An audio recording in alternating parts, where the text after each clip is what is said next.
Hello guys, welcome back to another tutorial. In this tutorial, we are going to learn how to hide retweets on Twitter. Open your Twitter app. First, you need to tap on your profile icon in the top left corner. Next, tap on your name in here. So, here you can find this tweet and replies option. So, tap on it. Next, click on the name of the tweet you want to hide. Then you can find three dots at the top right corner. So tap on it. Now you can find mute option and click on it.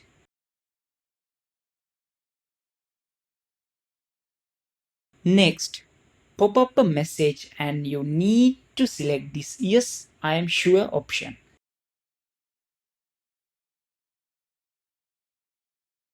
Now your retweet will be hid. Hope this video was helpful for you guys. See you in the next video.